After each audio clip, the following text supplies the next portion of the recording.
Gente, bom dia.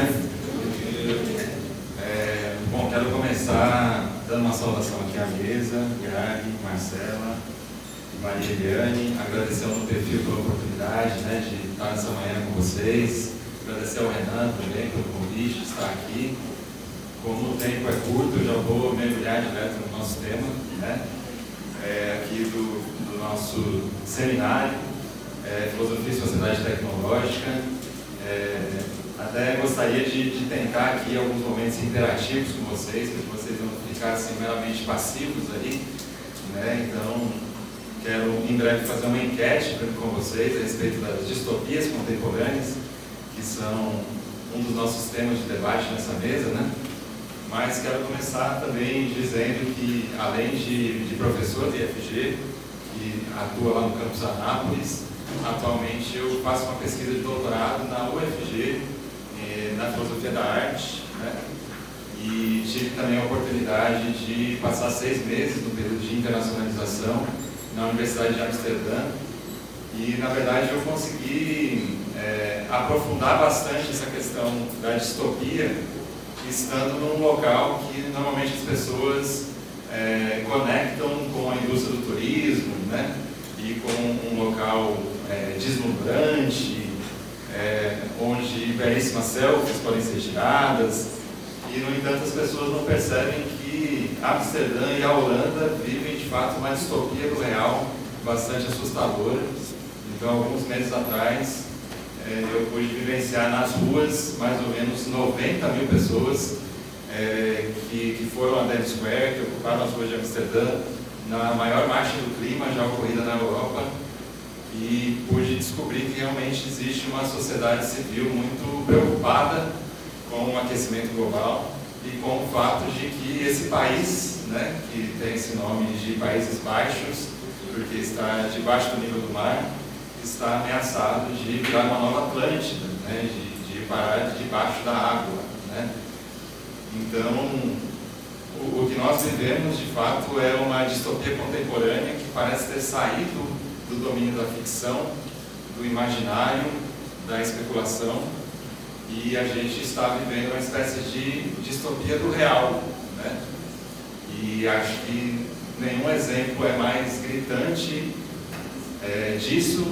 do que a Palestina, Então é difícil imaginar qualquer obra distópica que tenha imaginado algo tão terrível quanto aquilo que se passa hoje em Gaza, E esse genocídio está sendo transmitido ao vivo em nossos celulares há mais de um ano, Nós temos uma pilha de cadáveres que ultrapassa 40 mil pessoas, sendo que 70% delas eram mulheres e crianças, E a gente se pergunta, diante da cumplicidade do tal Ocidente, se de fato esse discurso burguês liberal de vidas negras importam, ele é apenas retórica ou se ele é autêntico, Vidas palestinas de fato importam, Vidas libanesas, sírias, vidas do Oriente Médio realmente importam, E nós nos importamos quando vemos nos celulares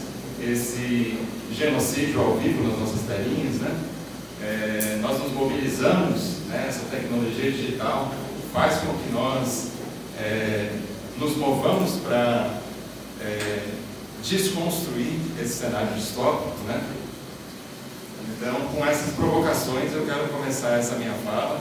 Eu gostei muito do título da exposição de arte lá fora, Desorientações à Vista.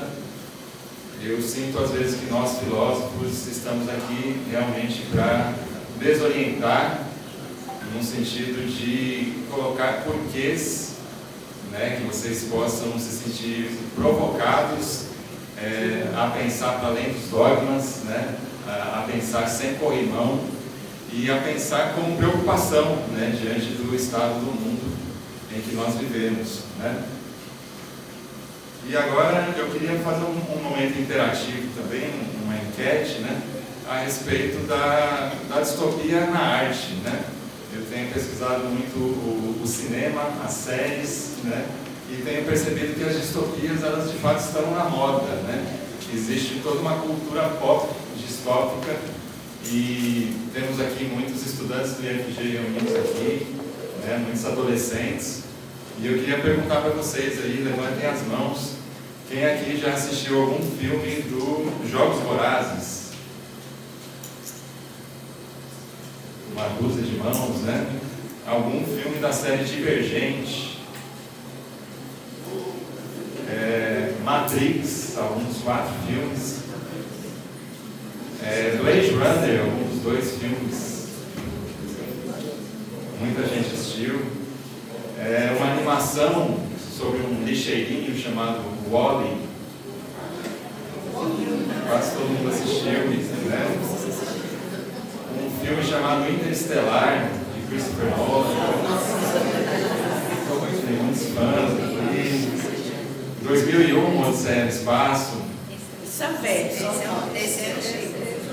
filme antigo que muitos assistiram. Rede de Ódio, alguém assistiu na Netflix? Qual? Rede de Ódio, não? E também no âmbito das séries, né? Alguém assistiu Upload? Ou outra série que se chama Westworld? Muita gente assistiu. E uma série chamada Black Mirror. Muitas mãos que se levantaram, né? Isso é um pouco para mostrar que nós todos estamos mergulhados num caldo cultural distópico, né?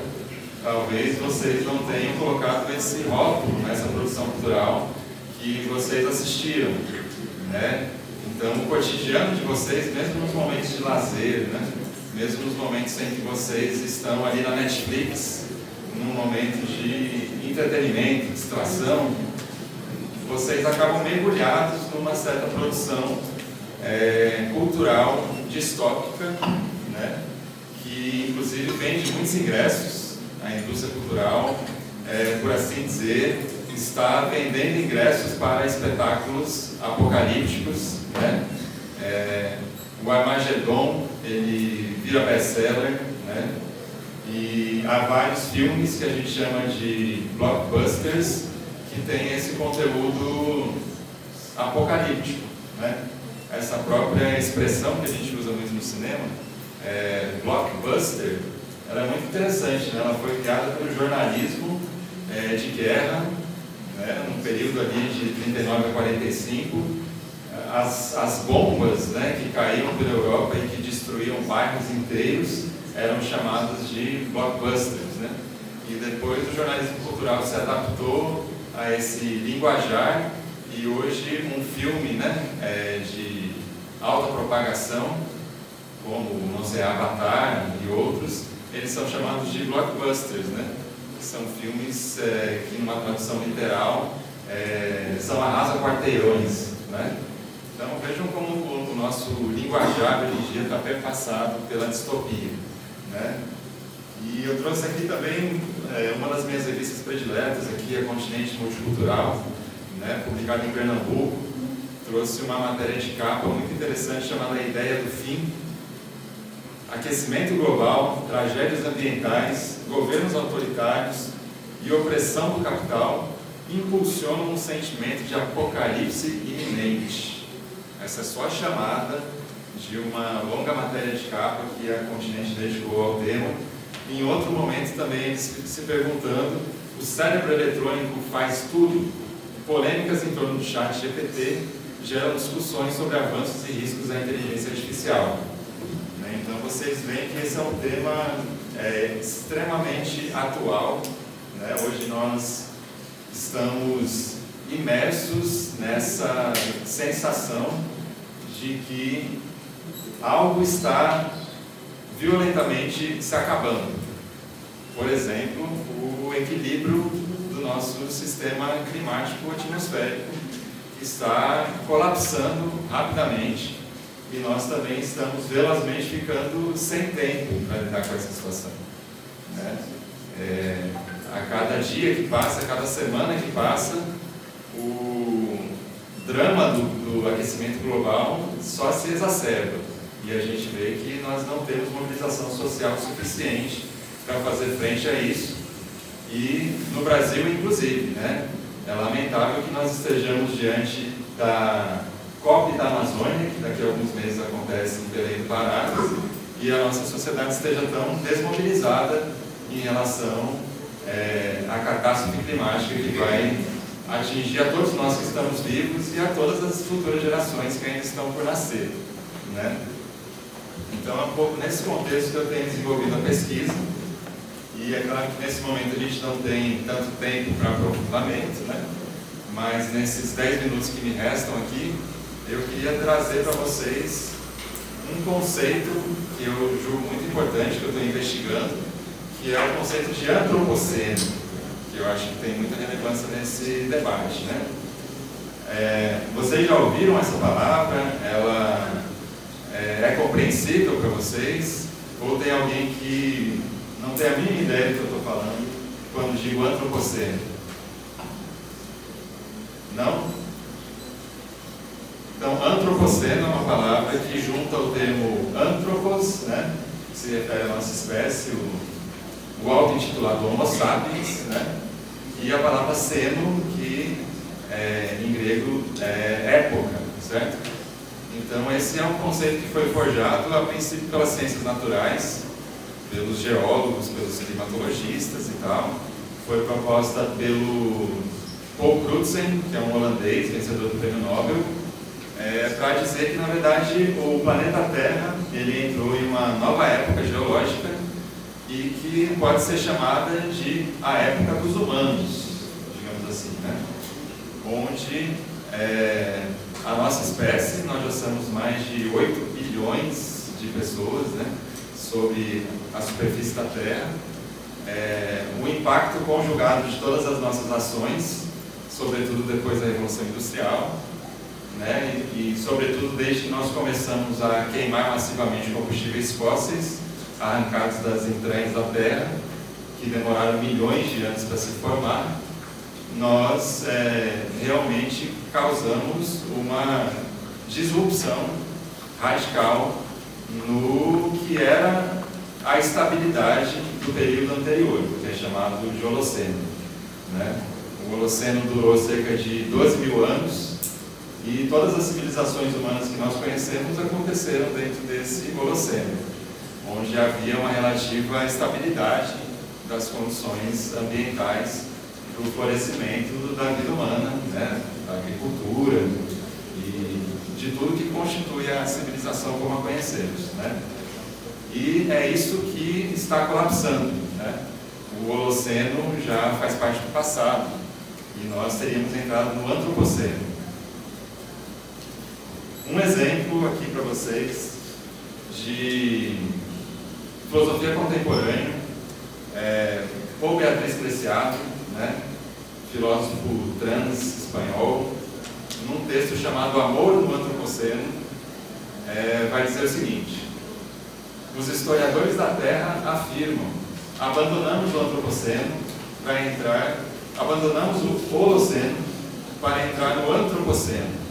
Pelo menos desde a Revolução Industrial, o Homo sapiens se converteu na maior força de transformação do ecossistema terrestre. O Antropoceno não se define apenas pelo nosso protagonismo, mas também pela extensão à totalidade do planeta das tecnologias necropolíticas que nossa espécie inventou. As práticas capitalistas e coloniais, as culturas do carvão e do petróleo e a transformação do ecossistema planetário em recurso explorável provocaram uma onda de extinção animal e vegetal e o progressivo aquecimento planetário. Para transformar nossa relação com o planeta Terra numa relação de soberania, dominação e morte, foi preciso iniciar um processo de ruptura, de externalização, de desafeição. Erotizar nossa relação com o poder e deserotizar nossa relação com o planeta. Convencemos-nos de que estávamos fora e de que éramos outro. Somos todos filhos do Antropoceno. Bom, esse é um trechinho de um apartamento em Urano, de Preciado, né?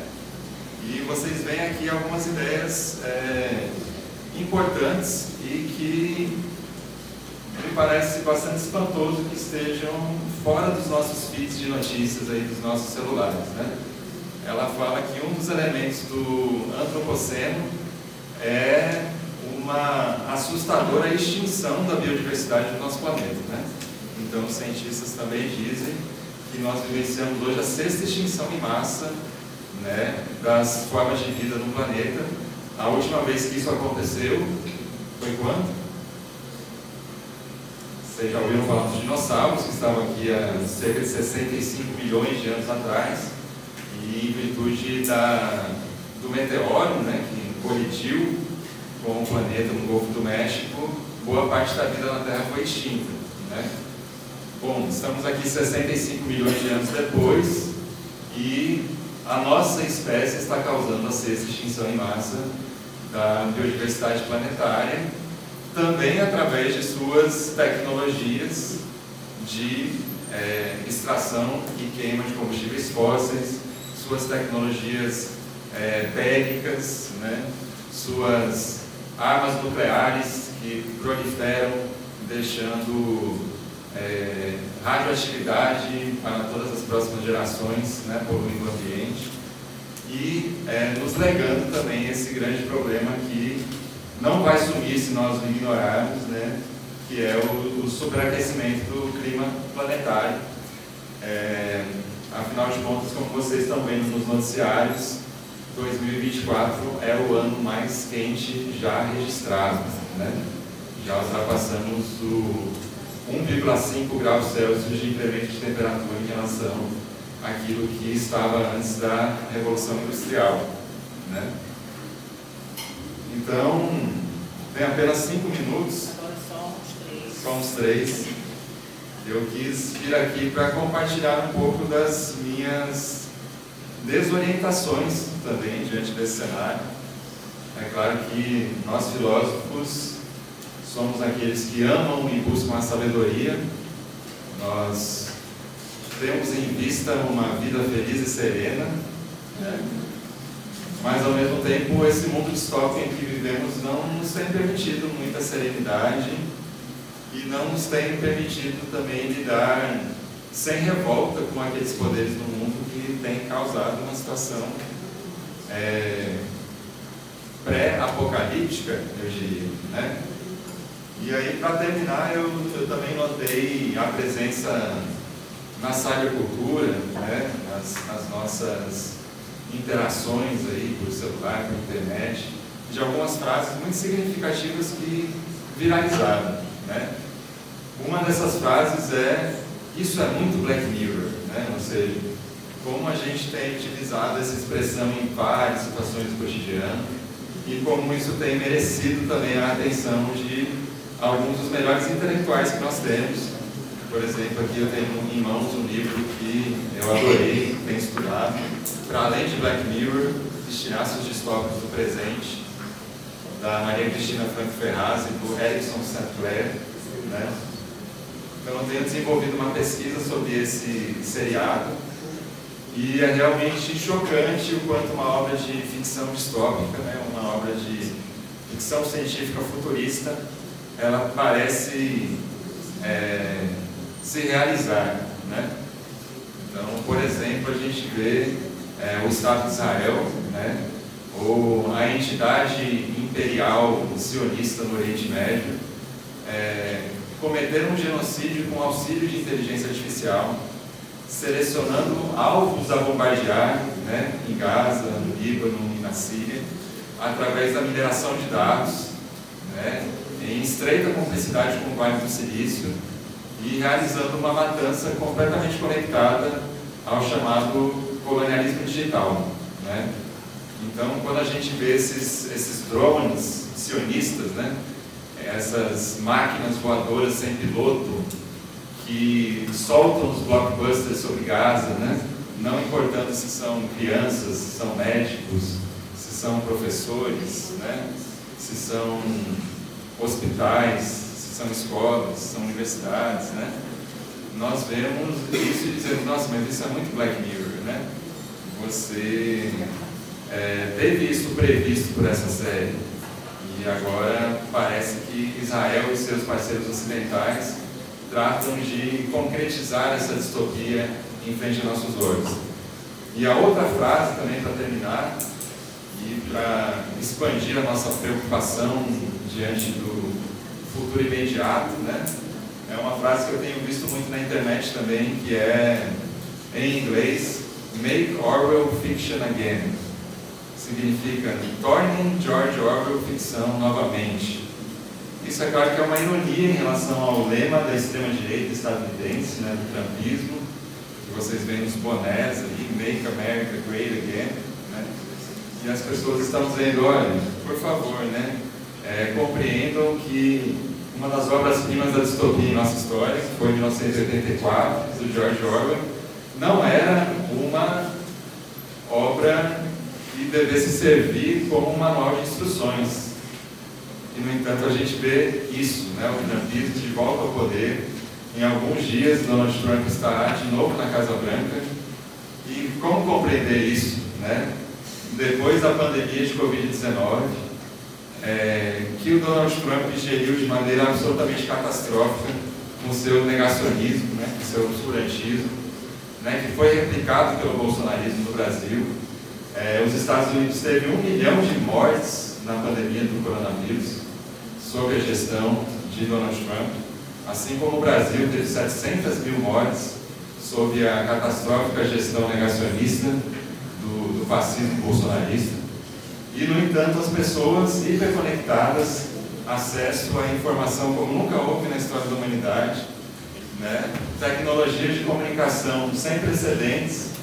Nós estamos afundados num tsunami de demagogia digital, de fake news, de populismo extremista, e estamos reconduzindo ao poder esses genocidas, né? Trump, Bolsonaro, Netanyahu, né? E tantos outros assassinos do nosso futuro. Então, eu acho que devemos sim nos preocupar, mas que a nossa preocupação não seja apática, né? Que nós possamos nos preocupar, mas também agir conjuntamente por um outro mundo possível. É isso, passa a palavra para a Marcela.